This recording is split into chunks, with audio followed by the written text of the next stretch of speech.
Manchester City has transformed into a team of ballers that could leave their past selves shaking in their cleats. With each season, they've become more lethal on the pitch and sharper on the ball, leaving their competitors in the dust. However, have you ever been curious as to what goes on behind the scenes of a great team like Manchester City? Let me just say that the training sessions are everything. And when it comes to crazy training sessions, nobody does it better than Pep Guardiola. He's got moves that'll make your head spin and tactics that'll leave the opposition scrambling. Want to see what it's like? Like, subscribe, share this video and get ready to witness greatness. One could say Manchester City's fortunes changed with a change of ownership. As much as there is an element of truth in this, the team is where it is right now because of one person, Pep Guardiola. Before the arrival of the Spaniard, Manchester City had already won the league. However, the team had to rely on big money signings and an array of stars to do this. Well, since the arrival of the former Barcelona and Bayern Munich manager, a lot of changes have been noticed in the team. Not only is the team obviously a lot more successful than it has ever been, it has been able to maintain a long streak of domestic successes without relying on big names. Pep is not new to trophies and success. He did very well with Barcelona and Bayern Munich. So, his success at Manchester City is no fluke.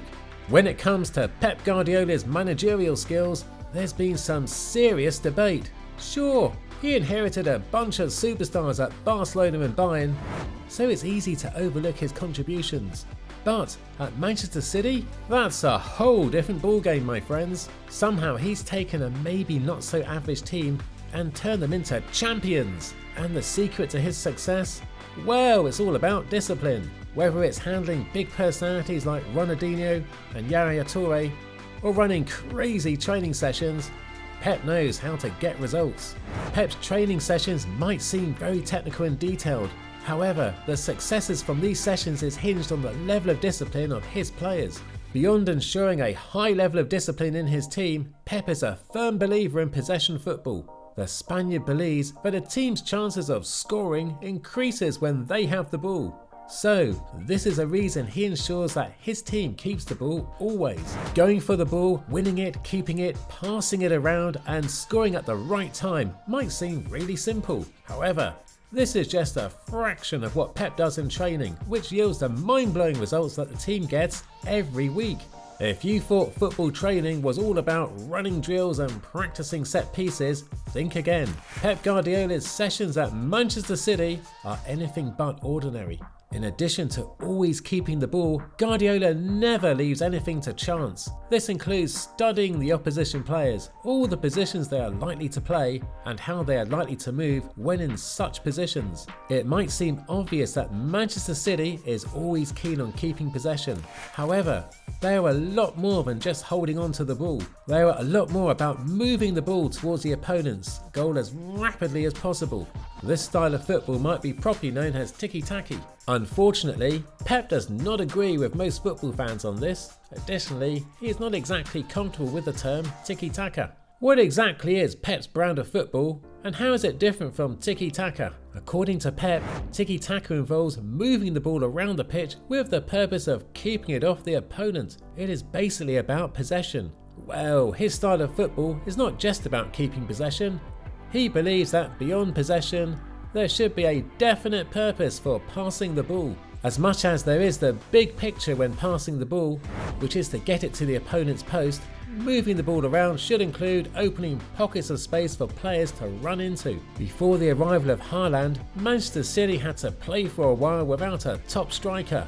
On paper, this put them in a bad position. However, in reality, they seemed just fine and even went on to win the league. This has made several fans wonder how Pep was able to go a whole season without a top striker.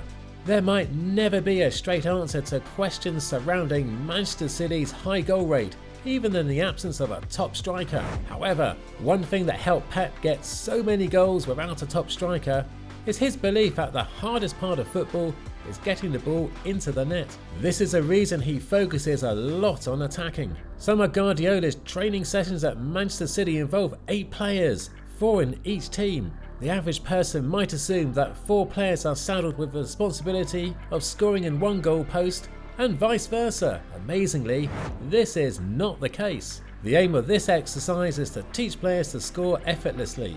So, the 8 players in this exercise are free to score in any post. This exercise involves firing in balls from the sidelines, and the players on the pitch have to either get a shot or pick up someone in a better position to score. This exercise might seem pointless, however, when done over a period, goes a long way in teaching players to give killer passes. This is something that has been noticed with the average Manchester City player. Instead of passing the ball to the side, virtually every player at Manchester City, regardless of their position, is used to creating chances. This way, it becomes easy to get a goal out of nothing. Defense options. At this point, one might begin to wonder if Guardiola does not give any attention to defending. Well, he actually does, but not as much attention as he gives to attacking. This is because he believes blocking shots and tackling are some of the basics of football. The average player does not need a lot of coaching to tackle another player. Nevertheless, high pressing to get back the ball needs some degree of attention. Still, on defending, Guardiola does not believe defending is about running after your opponents all in an attempt to win back the ball. To him, defending is simply ensuring that the ball is as far away as possible from your goalie. So, if a team can succeed in getting the ball far away, it'll be difficult for their opponents to score. The implication of this is moving the ball from your post to the opponent's goal is what should be done, and this has to be done as quickly as possible. During Pep's training session, he encourages players to avoid back passes. This does not seem like something difficult, however, it can be quite challenging and will take even the best players some work to master. Every player in Guardiola's team has a specific role, so it will be almost impossible to fit into the team if you do not make it to training regularly and on time. Also, each player's role in a game is not said on the pitch. This education is usually done before it's time to play football, so actually training starts with a certain mindset. Before getting on the training pitch, every player has to look at every player's position as well as passing lanes. And that's not all. Triangles play a vital role in Pep's training sessions. With triangles, the player with the ball has options when looking to give a pass. This way, they can always give a pass to the player that is in position to get the ball to the opponent's goalpost as quickly as possible. To ensure that the triangle technique works well, wingers and fullbacks have to get wide and high. This way, central players have several open players to release the ball to. Pep's been kicking it at Manchester City for a while now, and it seems he's itching to score big in the UEFA Champions League. With his crazy training tactics, will he lead his team to European glory, or will they just settle for dominating the domestic scene? Remember, he's sort of going for a treble. Tell us your game plan in the comments, and don't forget to hit that bell button for more content. Catch you in the next video.